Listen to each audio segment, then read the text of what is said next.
Good afternoon, everyone, and thank you for joining us for this month's America 250 conversation. The Republic is Talking: How Media Has Shaped American Political Life from the Early Republic to the Digital Age. For those of you who have participated in previous events at R Street, you know that we launched our celebration of America's 250th birthday last May at our Real Solutions Summit, where we brought together historians and policy experts, innovators, to tackle some of the biggest questions facing our republic today, from American public discourse to the modern presidency to the health of our institutions. And out of that day came a shared goal to help renew confidence in this great experiment of self-governance. This monthly event series, which we launched in September, explores how our founding principles, equality, popular sovereignty, civic virtue, federalism, and limited effective government, can guide us in meeting today's challenges. As a classical liberal think tank, R Street is constantly navigating the changing media landscape. How do we ensure our message is heard? How do we build relationships with journalists and audiences? What do we make of the disruptors changing the media environment?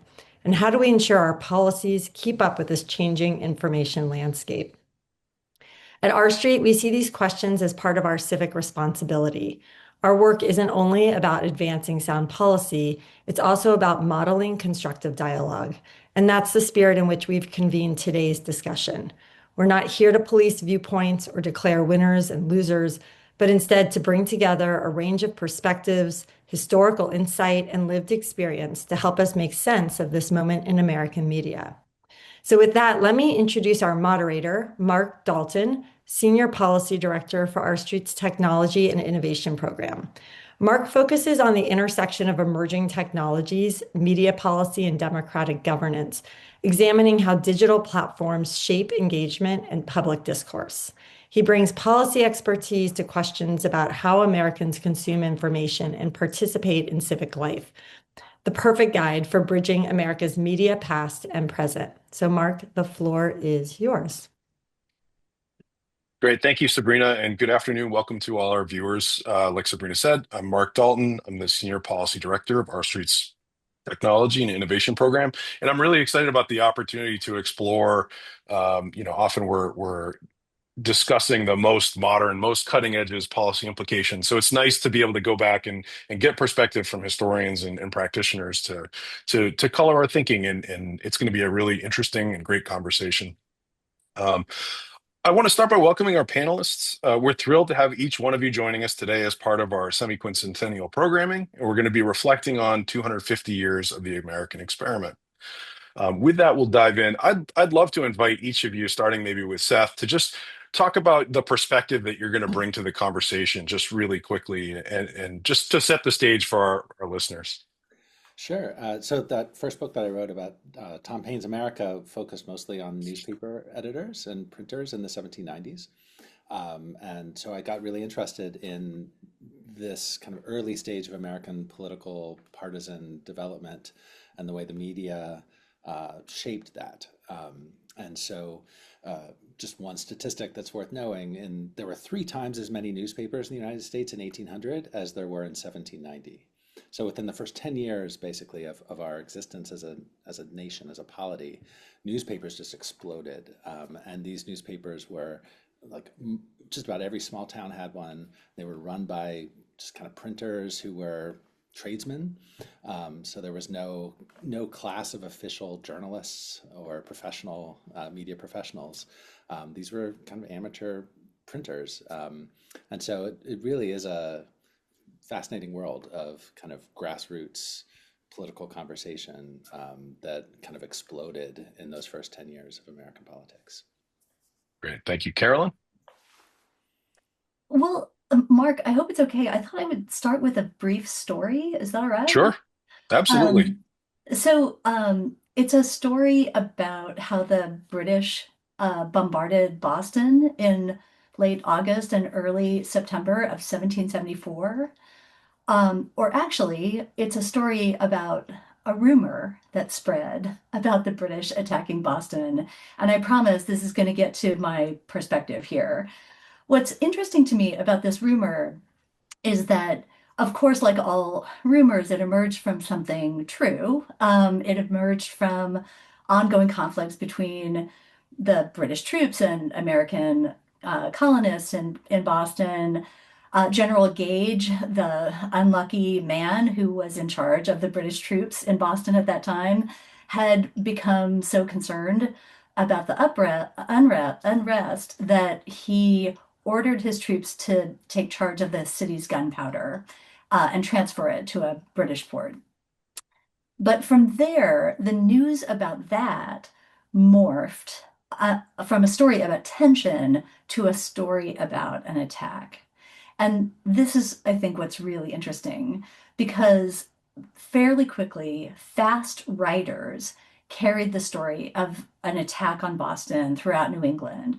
And just a reminder, this was the fall of 1774. This is more than 7 months ahead of Paul Revere's famous ride to Lexington and Concord, warning people about that the British were coming. So you can imagine that any one of these writers, in their eagerness to convey the urgency of the moment, would have been maybe encouraged to exaggerate, right? And in fact, it had a terrific effect. Men everywhere in New England spontaneously grabbed weapons and walked toward Boston to fight the British. This was a precedent, a mobilization that really had no precedent in American history at that point. And it wasn't entirely people who acted without any skepticism whatsoever about the rumor.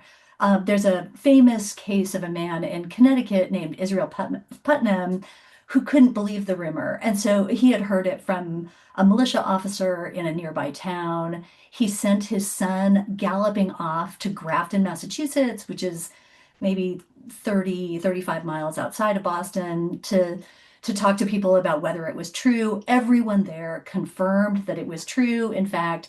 And so when his son returned home, Putnam himself became the center of a hub of spreading information to his neighbors, to nearby towns, and so on. And Paul Revere himself got on a horse and went to Philadelphia and took the news there, where the members of the Continental Congress reported hearing the muffled tolling of bells all day in Philadelphia, warning residents that something was wrong. So I Oh, wanted to start with that story, and I'm sorry, I'm going to move along here. I just want to bring it up for a couple of reasons that sort of convey my interest.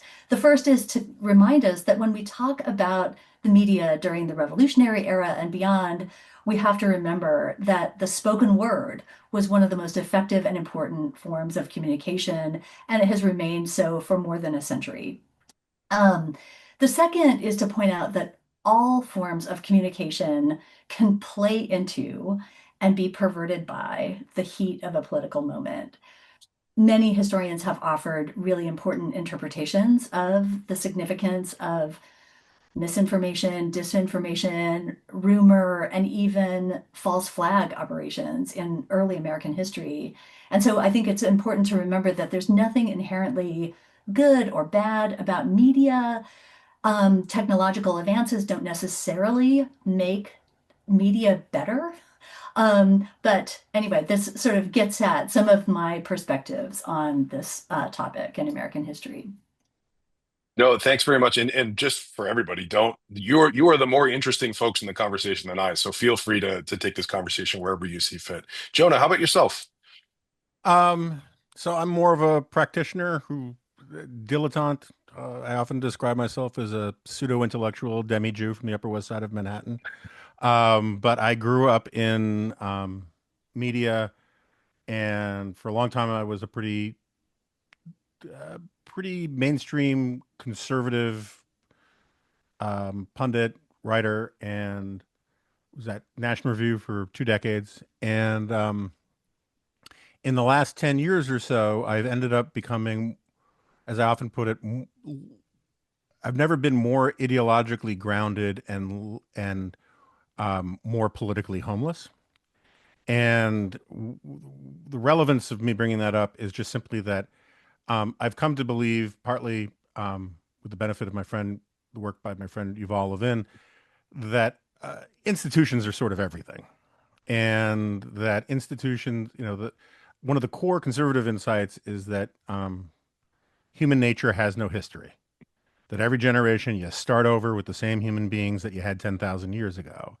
What changes us, what amounts to civilizational progress or anything, are the norms, customs, institutions that shape character and acculturate us to a present day. And media, I think, broadly defined, um, plays an enormous part in that. And I didn't used to be a Marshall McLuhan guy, but I'm more and more sympathetic than I ever was that the medium is the message. And so one of my points about institutions that I believe in pretty strongly is that if you look at an institution, I mean, in economics, all an institution is a rule, right? And but they're also physical places that have customs and cultures and traditions and all of that. Um, but they form and they mold character. And the essential function of all of our institutions, what Jonathan Ryle talks about in his Constitution of Knowledge, is essentially the edit function. If you're a scientist, you take the findings and you apply skepticism and rigor. You try to repeat them, right? If somebody else has a really cool finding, you try to disprove it, right? That's the whole point of like falsifiable and replication, falsifiable hypotheses and replicable experiments and all that. And if you are an editor in a media organization, your role is to slow things down. It's to say to hot-headed reporters who think they've got the story, did you talk to this guy? Did you confirm this? This sounds wrong. Go back and check. And since I kind of grew up in the age, in internet years, I'm Methuselah. I was one of the very first bloggers before the word blogger even existed. And one of the things that I've been following for a very long time is how the institutions that provide the editing function, not just in journalism, but primarily for our purposes in media, but also in religion, right? All over the place. Uh, they're breaking down, and there's a whole generation of journalists who grew up without ever really having editors until they were pretty far along in their careers. And now we live in the age of mass social media where literally billions of people have no editors. And the ability to gatekeep, which is one of the, historically, that was one of the great roles of National Review and William F. Buckley, was to credentialize and legitimize permissible discourse versus unpermissible discourse. There is no such gatekeeping function now. There's still some people who try, I try, but the problem is the whole metaphor of gatekeeping presupposes the existence of walls. And there are no walls anymore. So you can stand by where the gate is, but they'll just go around because they're just giant holes in the walls. Everything's semi-permeable now. And I think you can see how this is so destabilizing to our politics. It's destabilizing to our culture. Institutions are tools, and historically, those institutions require cooperation with other humans. But now, a lot of the things that we used to have to do with other people, we can do with the supercomputer in our pocket or on our lap. And I think that has profound effects on the character and nature of American citizens, but also just human beings globally. No, thanks.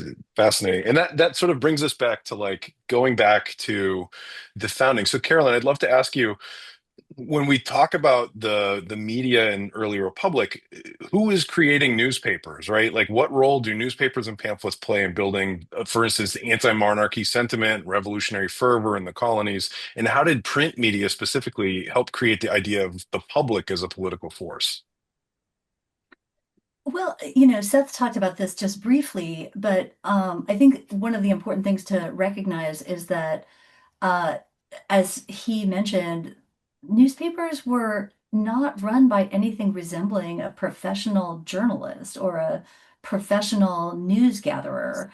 I mean, in some ways, they were really important to printers who had a business in all kinds of printing, everything from stationery and legal forms all the way to newspapers. Newspapers often paid the bills. They often made sure that a printer could survive. And I think what one of the things that I find really interesting during the revolutionary period is that it wasn't just that printers and newspapers were helping to sort of weigh these larger questions about British oversight of American uh, politics and so on. It was really that newspapers on both sides, both um, royalist or monarchist or just simply loyalist newspapers as well as patriot newspapers, were helping to sort of allow people to write in letters to the editor to discuss their ideas. And so newspapers weren't just an organ by a single person who maybe in Jonah's terms served as a gatekeeper of information, but they were also forums for different people to offer up different perspectives. And famously, then printers produced all kinds of pamphlets that allowed people to discuss different ideas. One of the things I find really interesting, though, about that era is that the patriot rhetoric simply became more effective at reaching people, at persuading people, than loyalist or neutral rhetoric. It's hard to make an argument for just keeping things the way things are in a period when there's a lot of heated feeling about concerns about what's going on in the world. And so I think one of the really fascinating things that has emerged in historical scholarship, really just over the last 15 years or so, is a deep and really brilliant set of analyses about the how difficult it was to support the idea of remaining loyal to Great Britain. Partly because of media hyping up a very persuasive patriot perspective, and partly because, again, it's hard to be a strong and persuasive advocate just for keeping things the way things are. But I feel like I Well, should turn to thanks. Seth here. Right. Yeah, I mean, I would add, so I mean, the newspapers in the 1790s were the first effort to really generate a national conversation amongst Americans. But these were very local newspapers, but they were networked together nationally. And in part, they were a response, at least the more Jeffersonian newspapers, to a real sort of discrepancy that existed during the Constitutional Convention and the ratification debates, which was that the Federalists had pretty much a hammerlock on the media, on the newspapers, and that helped them a lot. And we, should remember that the Federalist papers were written basically as op-eds, right, in order to sway the New York ratification debates. And so, and they appeared in a newspaper that was sympathetic to the Federalist cause. And so the Anti-Federalists, first they lost the branding debate when they got called the Anti-Federalists, and then they lost the media debate in the sense that the men who sort of put forward the idea of creating the Constitution were all networked together. They had been officers in the Continental Army together. They were of the same basic social class. They corresponded with each other. And so, when James Madison and Alexander Hamilton and George Washington sort of decide that we need to go to Philadelphia and basically scrap the Articles of Confederation and create a new government, that emerged out of a conversation amongst a very small sliver of American elites. And it worked. It was they shifted the national conversation and created the Constitution. And then afterwards, once all these new kind of opposition newspapers start to emerge in the 1790s, a lot of these guys are kind of mad about it because the conversation gets out of their control, right? In the sense that there are all these new newspapers that are emerging all over the country that are often critical of the later iteration of the Federalists, which is not the same as the 1780s Federalists, which is the political party of the Federalists.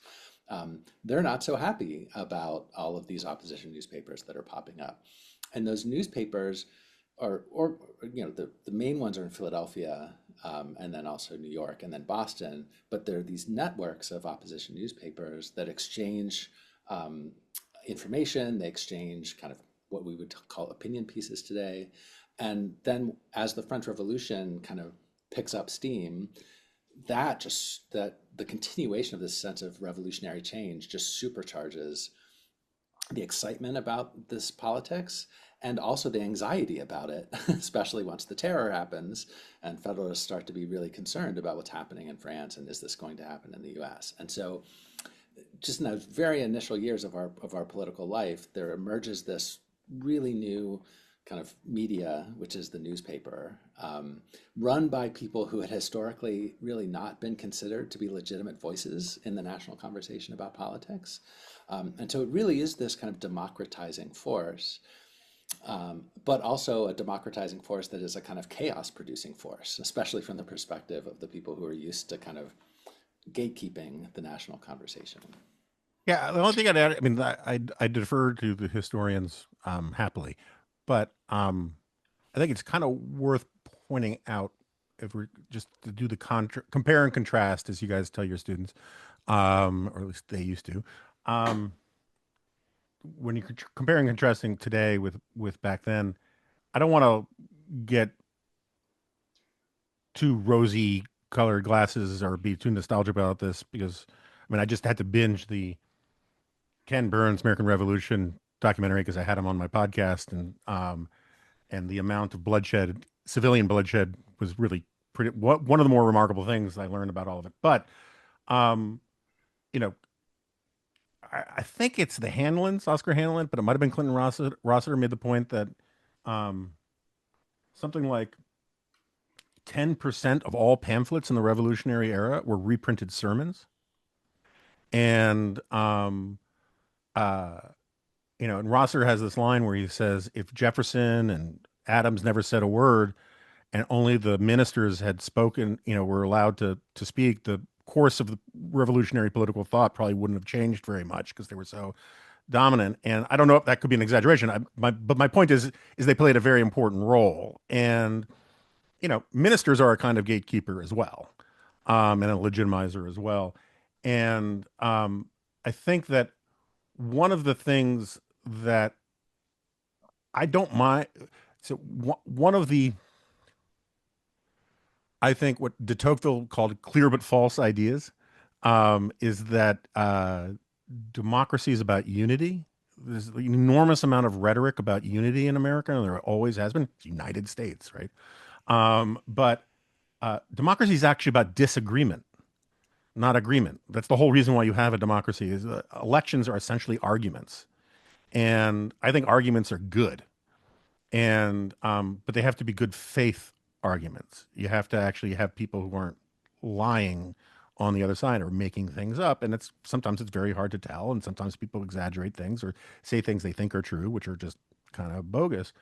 But I think one of the things that is very different today, maybe not necessarily when the country's in revolutionary pitch and people are storming each other's homes, but certainly from the early American period, um, the way in which modern technology and the digitization of consumption of information and media allows for what we in my business call audience capture, where and I know there were very pro-revolution newspapers and very anti-revolution and all that, and there was a certain amount of political audience capture then, but there is it is the technological ability to pump exactly what someone wants to hear rather than what they need to hear is so refined now, so sort of 99 and 44 100% pure, like the old Ivory soap ads, that I think it changes the nature of democracy in the sense that it's just a lot harder to have arguments when Democratic politicians only really refer to their media bubble, Republican politicians only refer to their media bubble. And at least back in the 18th and 19th century, to the extent that stuff happened, it was contained geographically. Like it was, I mean, I take the point that these newspapers had networks and sort of essentially proto syndication and all that. but you still basically had to have argument. You had to look people in the eye to a much greater degree to have a real argument. Now the parties don't debate anything with each other. All the debates are internal, and all the conversations are funneled and siloed in ways. I don't want to overstate it, but it's hard to overstate how big the problem is. And I think that's a function of technology more than anything else. And I don't know how to get out of it, but it's worth understanding that, the Federalist Papers were serious arguments about serious things intended to sway large numbers of actual human beings. There's much less of that in the arena of political discourse these days than certainly I think is healthy. I hear you, Jonah, especially about the current moment. I think there's so much that you say that resonates with me.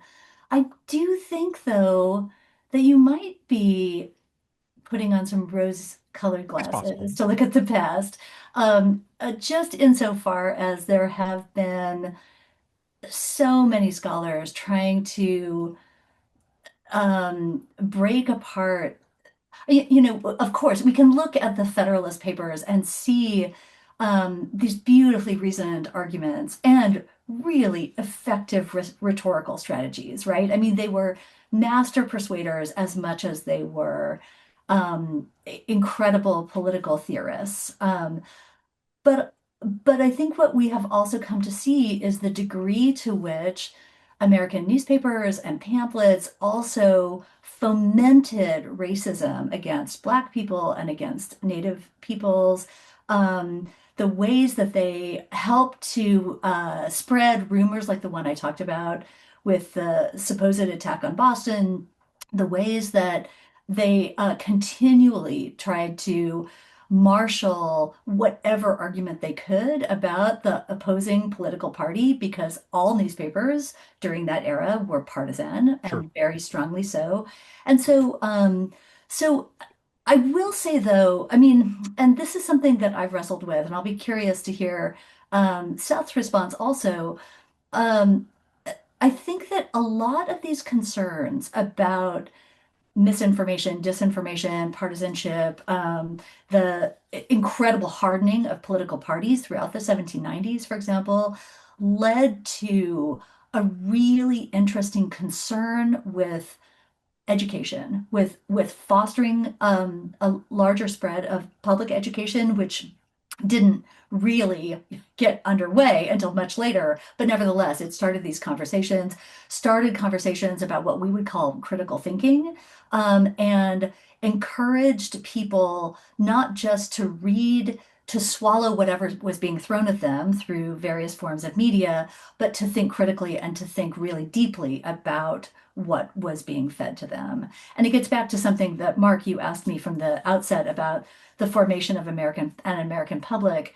I think that there's no easy way to get at that in a show of this length, but I will say that that what you see is people encouraging young people to think critically as readers, as listeners to sermons, to political speeches, and so on, and to really weigh what those people are saying, to really, really dig in deep.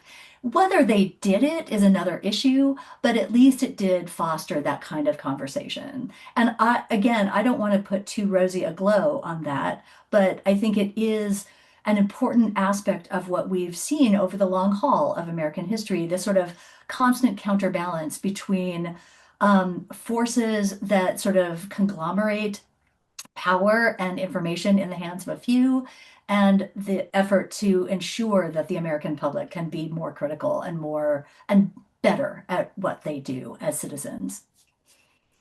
Yeah, I mean, I would say one huge difference between then and now is that back then these were information poor societies, and we are in information just overload, just Yeah. dump, right? And so it creates just a very different relationship to information. There are tons of stories from the 1790s about these rural areas where whenever the post rider showed up with the newspapers, everybody would rush out of their houses and like grab the newspapers, and someone would start reading it aloud because people wanted to know what was happening, right? And that's nowadays you just open up your phone and you have way more information. And one of the things that I found really fascinating about these 1790s newspapers was how self-conscious they were about provenance of the information that they were sharing. It was very much a topic of conversation. It was like, well, this guy arrived on this ship and he said he had been in Paris and he said this is what he saw. And so they would, so the information that was in the newspapers was frequently kind of layered with a sense of like, well, Paris is a long way away. This is 2 months ago that we're talking about, but here's what I heard, and here's my source, right? And here are the newspapers from Amsterdam, and here's what they're reporting, which is a little bit different. And so part of the way that these newspapers functioned is they kind of taught people something that I don't think most people need to be taught, which is like, well, can I trust this piece of information? Who's this coming from? What's the source of this? And so that self-consciousness is what I feel is often missing in a place like Twitter, wherever, where it's just decontextualized. And also once the blue check ceased to mean anything, not that it meant anything substantial, but to me it at least signified something like if something's coming from a newspaper like the Washington Post or the New York Times, I can know that like this was probably fact checked by someone. And maybe there are some errors, but it's probably less likely to have an error than something from like Joe Blow 472, right, who claims to know something about something. And so the way, and this is kind of echoing Jonah's point about institutions, right? Like why institutions matter. And these, to go back to the 1790s, part of what checked what these newspaper editors would publish is that they lived in their towns, right? They needed people to trust them. If they just started printing stuff that was like made up, and they became known to be like a known liar who just made stuff up, people would be less likely to trust their newspapers and would be less likely to kind of give them the kind of social approbation and trust that they needed in order to be a kind of trustworthy broker of information within their communities. And, I don't want to, again, be overly rosy about who these people were. Some of them were liars. A lot of them had partisan, instincts that led them to shade the truth in one way or another.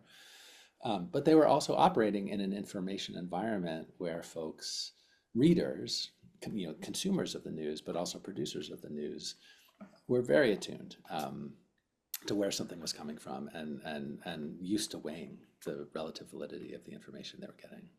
So I think those are good points. I want to go back to Carolyn's pushback because it's well taken.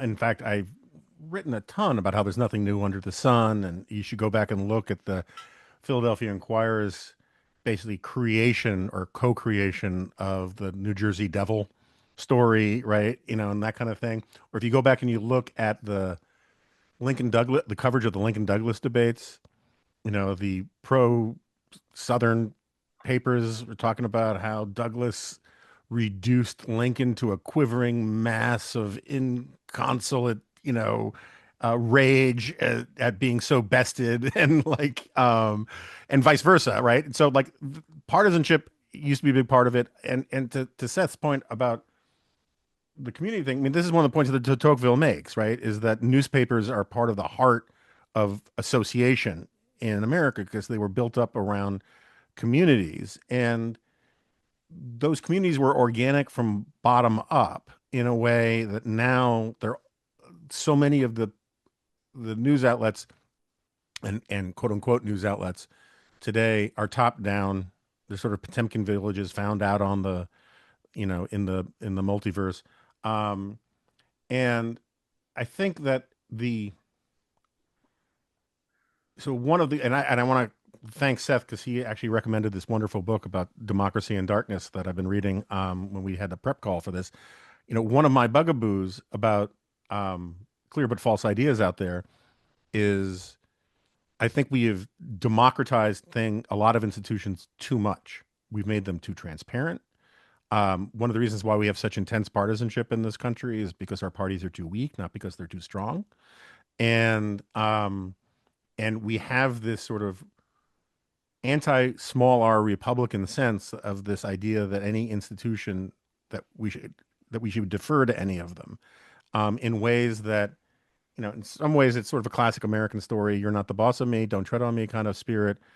On the other hand, um, it's gotten to the point where faith and trust in institutions is so miserable that people have enculturated themselves to think that if they hear information that they don't want, they think it must not be true, right? They sort of have this almost, romantic, capital R romantic understanding that the ultimate arbiter of metaphysical truth is their inner light, and whatever they want to be true will be true. And in a climate where the technology of fan service is such, that's a dangerous tendency to um, encourage.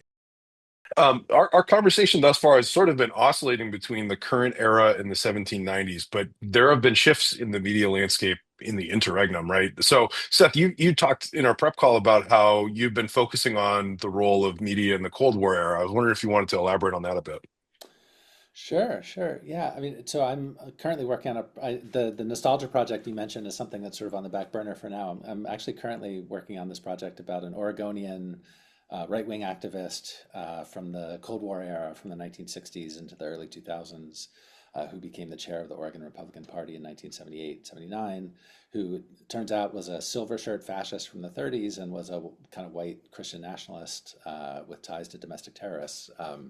So it's kind of an unusual story for Oregon, and that Oregon's known for its was known for its more moderate Republicans, and so. But part of what he did is he was a media entrepreneur.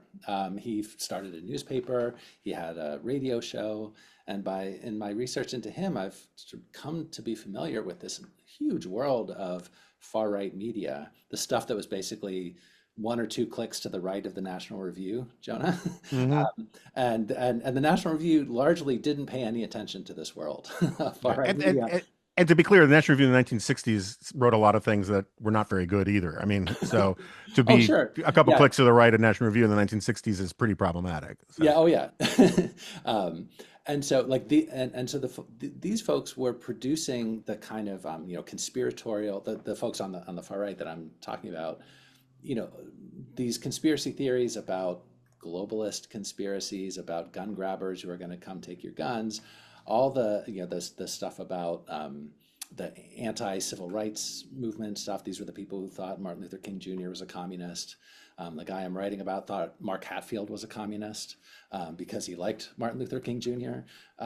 So it's this kind of world of really fabulistic, kind of crazy stuff in some ways, but which was really influential amongst the kind of subset of people who listened to it on AM radio or subscribed to something like The Spotlight in the 1970s and the 1980s, which was the product of the Liberty Lobby. And so, in some ways, it's helped me see our contemporary kind of right wing media world as something that isn't just kind of new. You know, like Alex Jones didn't sort of come out of nowhere, right? And what he's building on is a kind of deep history of a kind of far right media world that I think we had largely assumed was gate kept out of our national conversation, and usually was, but occasionally had some success. Like, for example, fluoride, anti-fluoride came out of this world. The idea that fluoride is a communist conspiracy and is dangerous to you, this world of kind of conspiratorial far right media is where that story, based upon a lie, really germinated and influenced all of these conversations in towns across Oregon. Oregon, there's a ton of towns that don't have fluoridated water. And that's because this community of kind of folks who are reading these right-wing media outlets organized themselves, went to city council meetings, made a stink about it, and got fluoride either removed from the water or kept out of the water.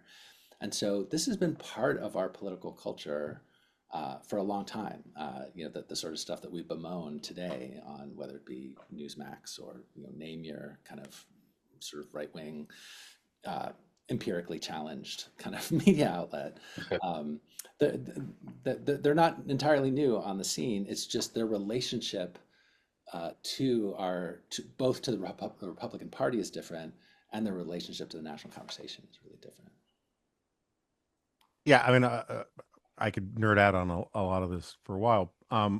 It's to my gatekeeping point, I mean, there's a reason why Ron Paul's newsletters were mimeographed, right? And put in the mail. And there's I don't want to get in trouble with Shoshana, but you know, historically the two great innovators in mass communication, when new technologies came out in the second half of the 20th century at the very least, were right-wing direct mail marketers and pornographers.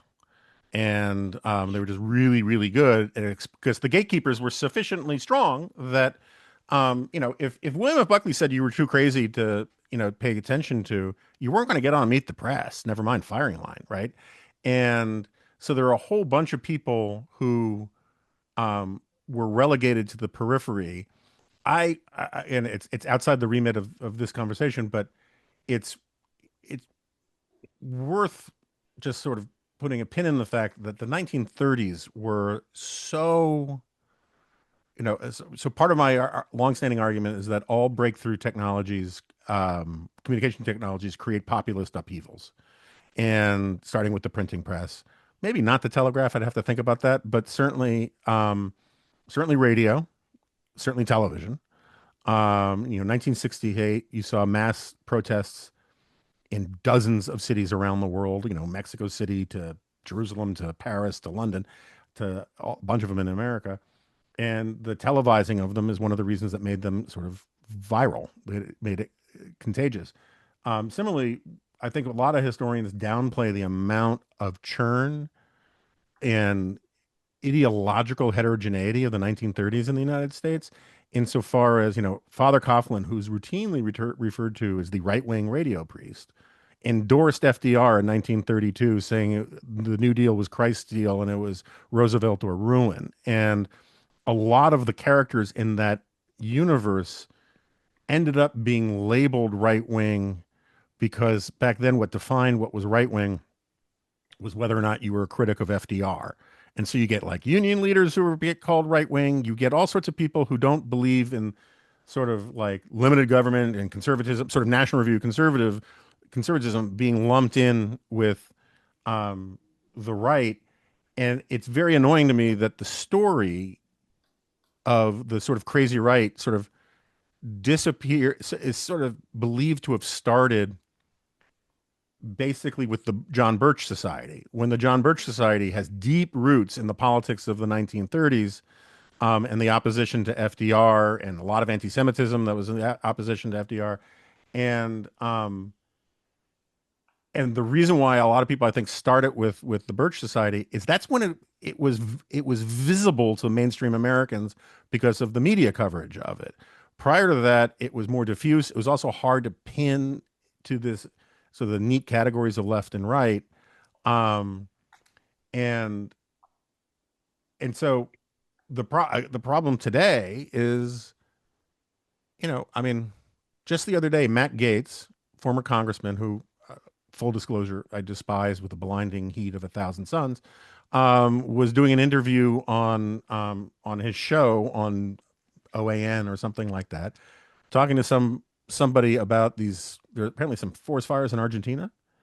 And the question he asked was, so are these fires, were these set by Israelis as agents of the globalist master plan to create a new Jewish ethno-state in the Americas? Or is this just random, arson? And like the idea that you could ask that question on a national broadcast newscast, right? I mean, like Candace Owens has more viewers sometimes, I don't know, than I'm assuming NBC Nightly News. And she's now at the point of calling Charlie Kirk a time traveler and insisting that, all sorts of crazy conspiracy theories, doesn't think we landed on the moon. There's no gatekeepers stopping these people from mass communication. Sending out leaflets off a mimeograph, to a mailing list, the the the the edit function, which is also a circuit breaker function, was strong enough because the technology was on the side of the editors, sometimes way too much on the side of the editors. The golden age of American mainstream media had a lot of problems to it. I'm not a huge Cronkite fan, but that sort of system is better than the alternative, where there are no gatekeepers, and that's sort of the system that we're heading into. That's a really interesting segue for what might be categorized as a selfish question. One of the issues that we work on at our street, my colleague Spence Purnell in particular, is the challenges around moderation of speech online, right? How to balance the sort of reflexive desire for a moderator to come and tell you what is true and false, and balancing that with free speech, and not putting undue bias into the conversations. Are there things from history? Obviously, there are parallels, and we're not being rosy about the 1790s or the 1980s as like the golden era of information. Um, are there lessons that we can bring into the conversation for managing information flows that preserve, individual free speech, liberty in the modern era? Can I jump in on that? Absolutely. So, throughout my career, one of the things I've been really interested in is the scene of public speech. So, you can imagine whether it's a minister at in a church in front of his parishioners or a public speaker in front of a group of listeners. I think one of the things that happens in a room is that people are listening to each other as much as they are to the speaker. There's a really interesting moment. Jonah, you brought up the Lincoln Douglas debates. Of course, people listened to those debates for hours, right? Mhm. They were there sometimes for 4 hours watching them, listening to them. And some of the newspaper reports often report those speeches with audience participation included. And so you'll see in parentheses laughter at a joke or murmurs at a point being made or something. I think that one of the things that I have been so interested in it, whether it's, speech makers of the early 19th century or attendees at silent films in the 1920s, that there's something that happens in a room when people are partly listening to and responding to something amongst themselves. And I think that one of the things that we don't see as much today is that kind of um, not response, because as Jonah rightly points out, there are plenty of people responding to YouTube videos about whatever latest conspiracy theory there is. It's that they're not together. They're not actually sort of encountering each other's responses in a room. They may not ever agree, the people in that room, but there is a kind of collective sense of we're together in this and together we're being addressed as a form of a public.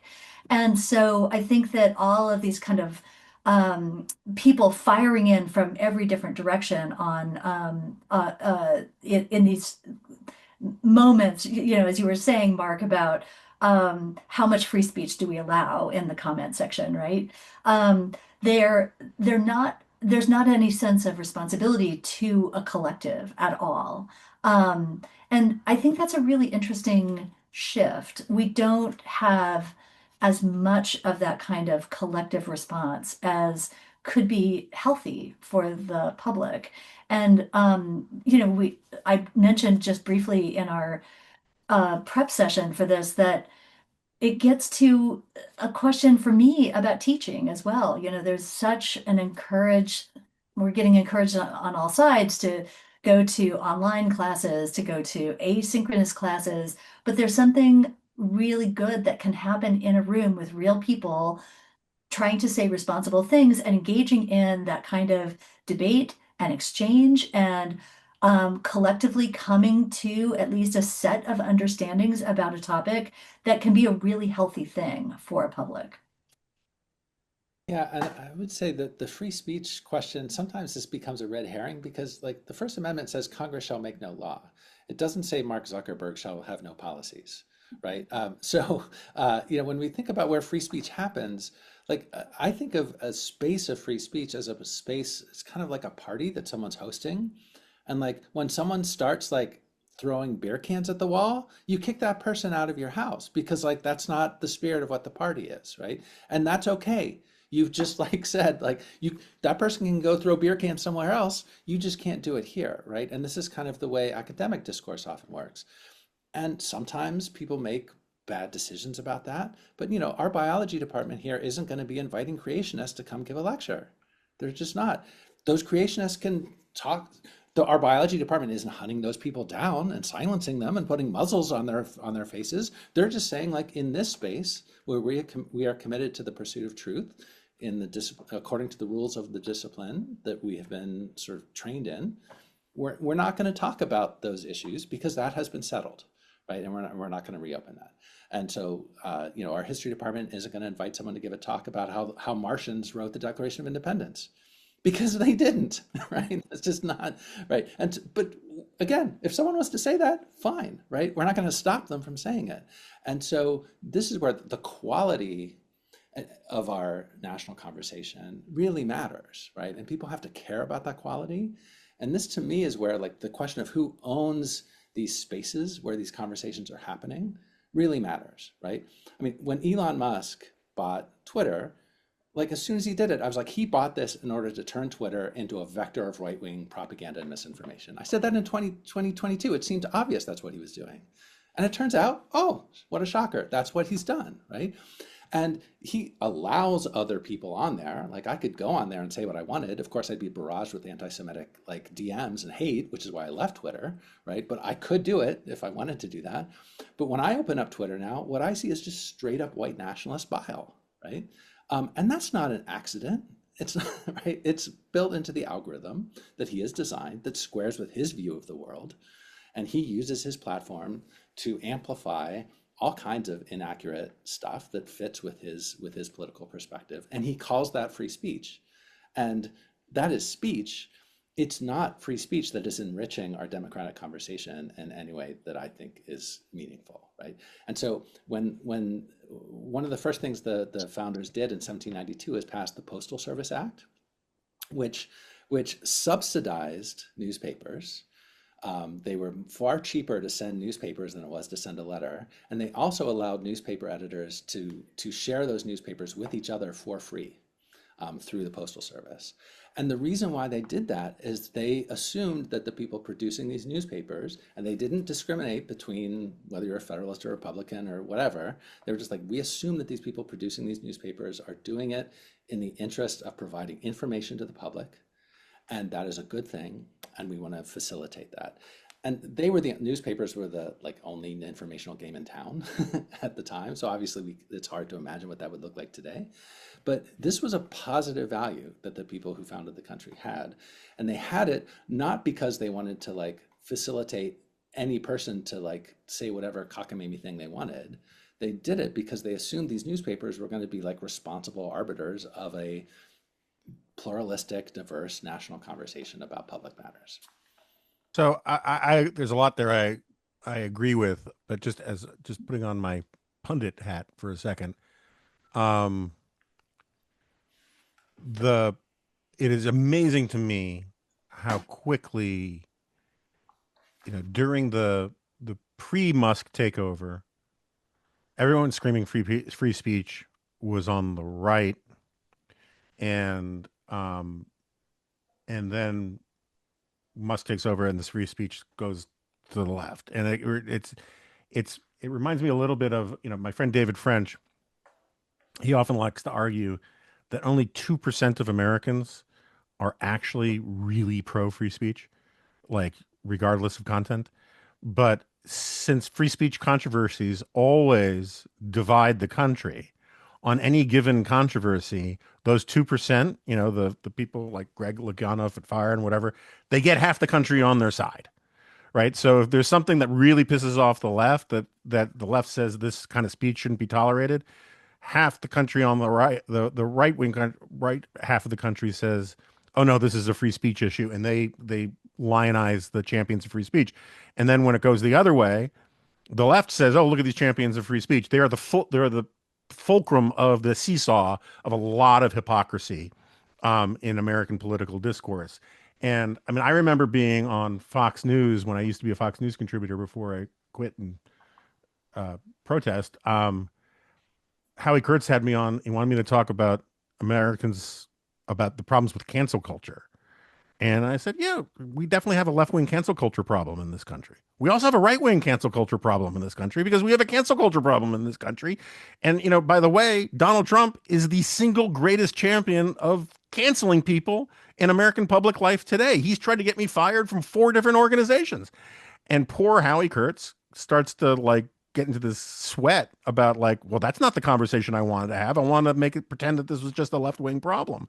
And, um, I, as someone who has, you know, I was the founder of National Review Online. I've been in doing internet stuff forever. The there's what some of us call Gresham's law of comment sections. You know, in economics, Gresham's law is that uh, bad money chases out good money, and in comment sections, horrible commenters chase out good commenters. That very quickly, normal people who want to make normal, polite points and have a polite disagreement are like, I can't be in a place like this, right? And they disappear. And so, you know, a very small number of people actually do commenting. A very small number, like I just looked up the numbers the other day. Um, it's something like 10% of Twitter users are responsible for something close to 80 or 90% of all tweets. And so there's an enormous amount of stuff that people call, oh, America's open forum. You know, Musk likes to say this is Twitter is the America's public square. It's not. It is a place where uh, caricatures and gargoyles from two sides scream at each other, and people say, "Oh, this is conversation. This is discourse." It's not. It is an illusion of what actual discourse is. And I don't know how you fix it. I know for a fact it is impossible to run any public facing major conversational platform of any kind without content moderation. Because any single kind of platform, Twitter, Blue Sky, I don't care. If it's truly let a thousand flowers bloom, um, the political cranks are the least of your problems because the rest of it is just crazy racism and pornography, like almost overnight. And you know, the people who say, well, this is the great spirit of democracy is these screaming things.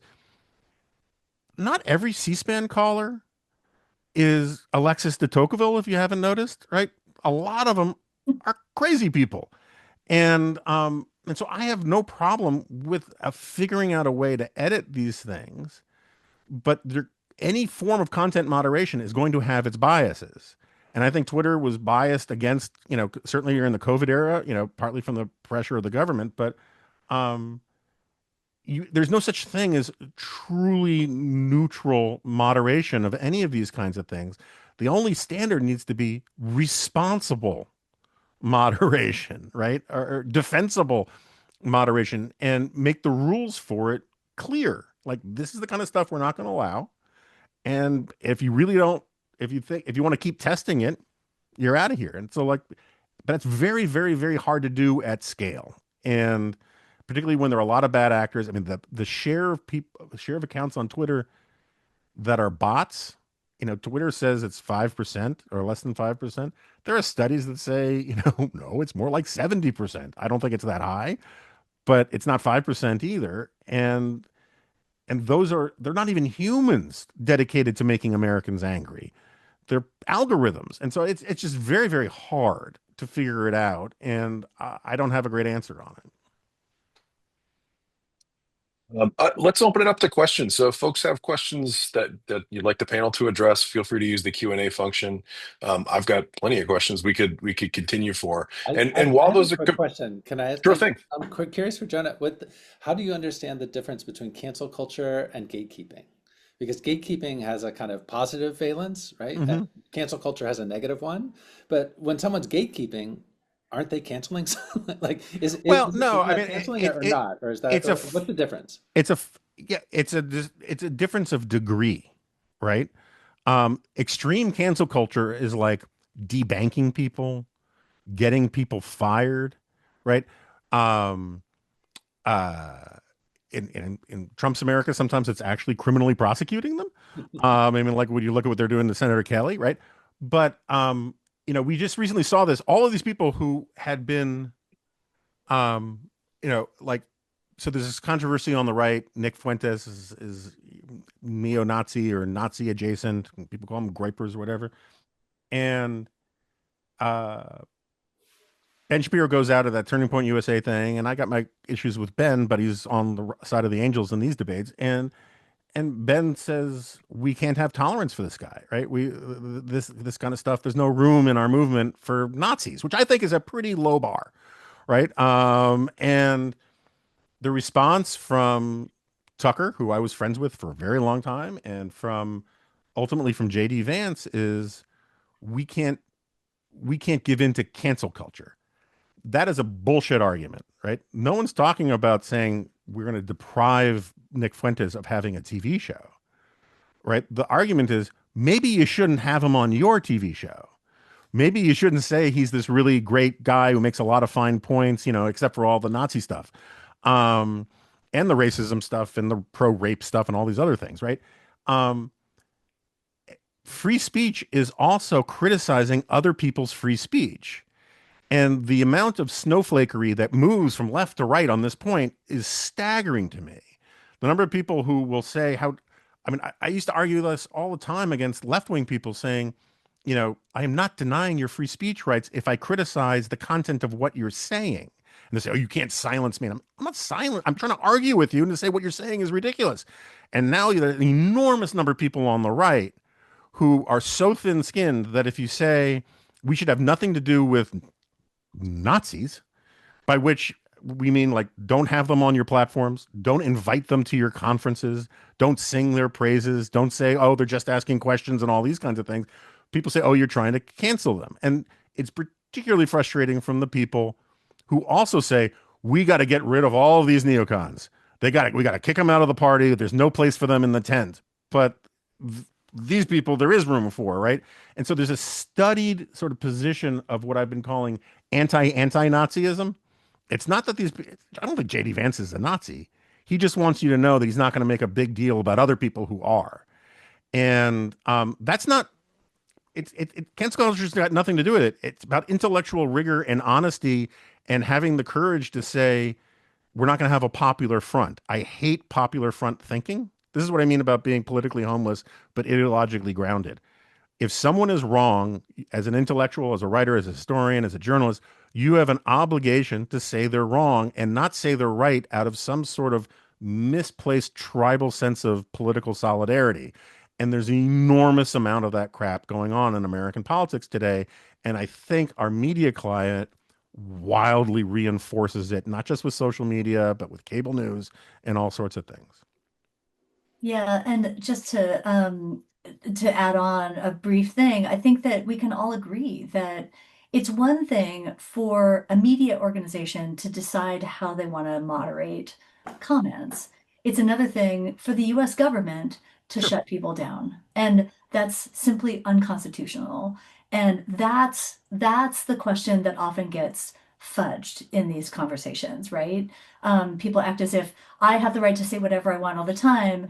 Um, sure, but the US government can't come after you and throw you in jail. And yeah, But this gets to my point about weak parties being responsible for strong partisanship.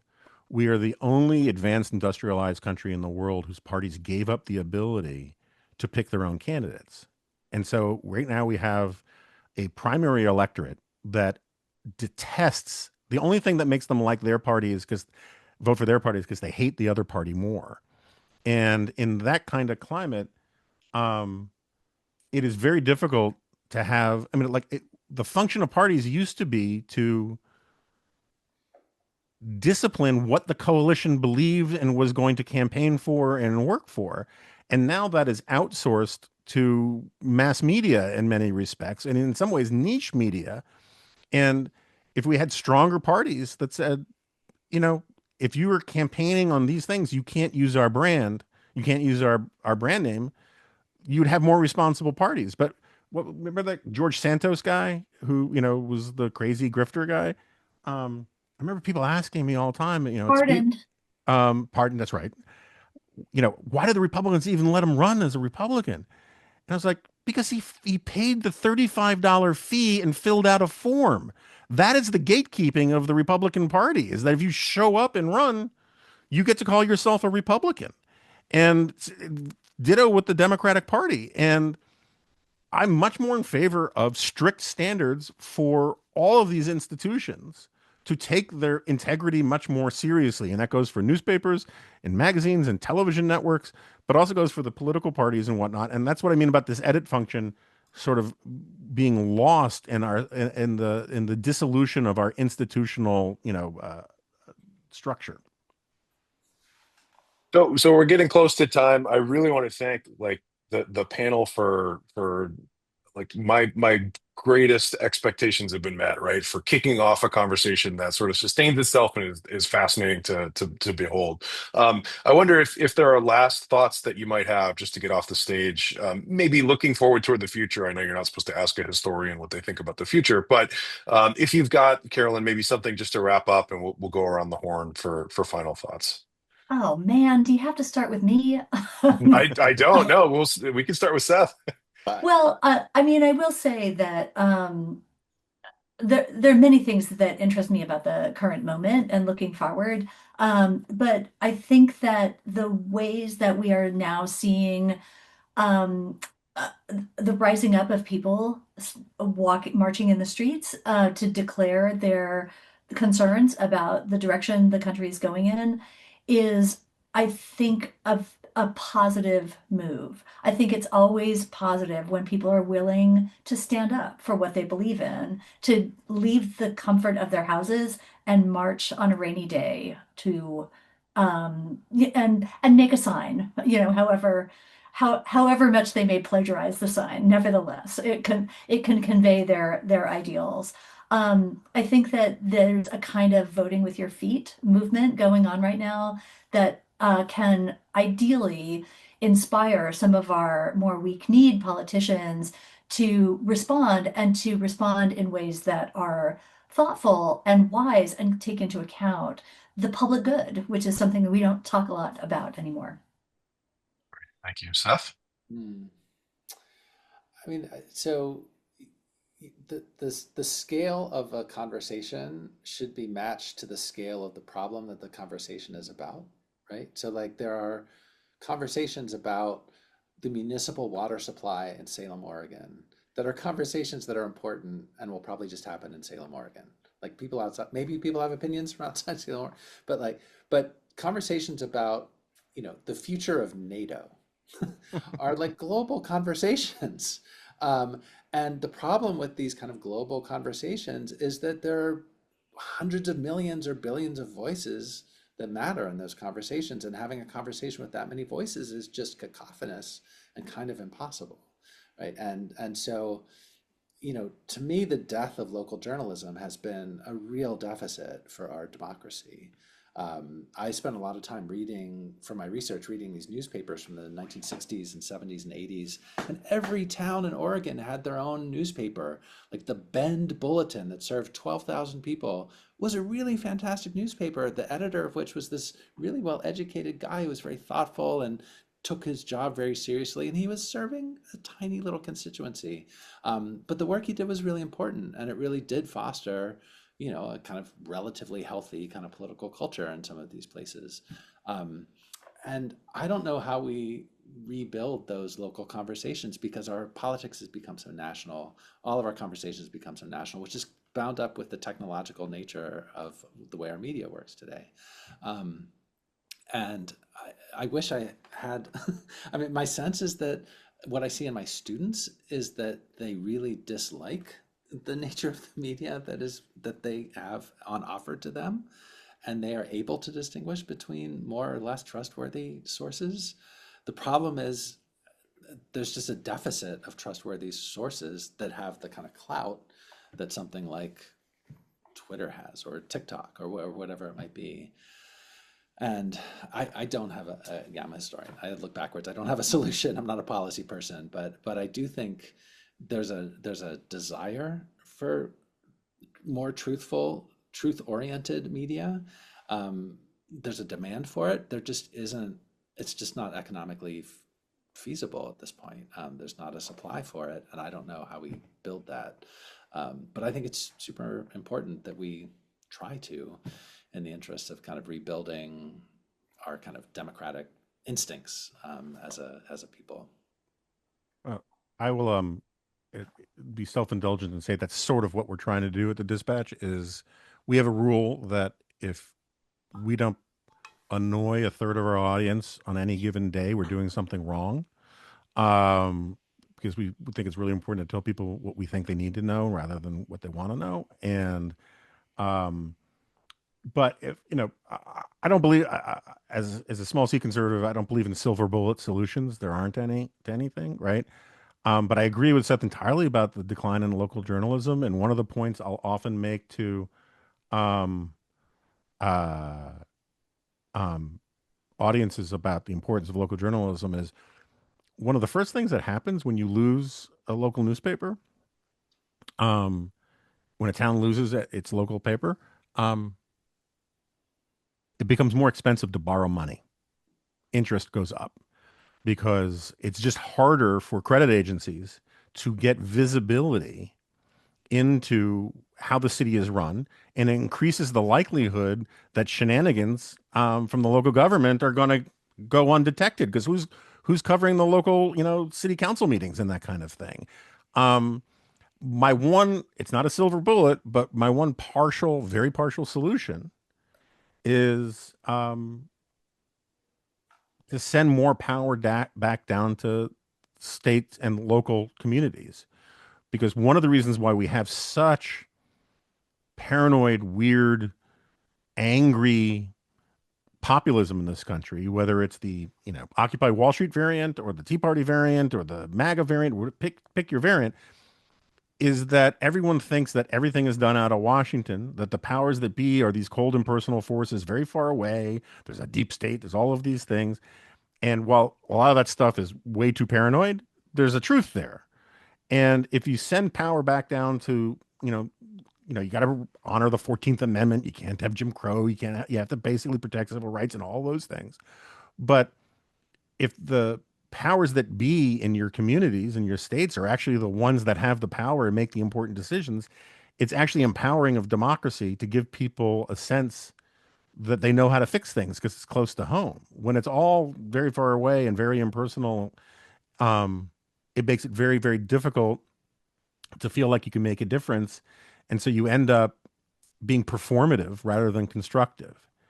And I think if the decisions of your local government or your state government were really the ones that affected how you live, there'd be much more interest in local news coverage.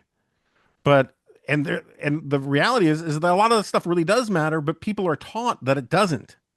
And because of social media and screens and smartphones, people are deracinated from their local communities, and instead they feel like they are part of one giant national tribe. And they care more, and that's one of the worst things about social media is, as my friend Megan McCardle likes to say, it makes the entire country feel like a tiny small town where everybody's getting angry at each other for living the wrong way. I guarantee you, people lived the wrong way in 19th century America. You didn't know about it, right? You didn't see videos of it polluting your brain every 5 minutes. Um, and and so I think the devolution of power in any way practicable would help get people to at least look in their own communities for politics rather than be part of these performative tribes where they all get their news from Fox News or MS Now and don't actually care about the stuff that actually affects the people they know. That reminds me of Henry David Thoreau's response to the Telegraph. Was he said, "Well, I now see that Maine and Texas can communicate with each other instantaneously, but what if Maine and Texas have nothing to say to each other?" And that was when I first opened up a Twitter account in like 2013 or something. That was the second thing I tweeted because it seemed, and it has turned out to be, I'm proud to say, kind of prescient. Great. Well, thanks everyone. Thanks to all our audience. Fascinating conversation. I'm truly grateful for your insights and your perspectives, and hopefully it was entertaining to watch from afar as it was to participate in. So thanks very much. I hope everyone has a great afternoon, and we'll talk soon.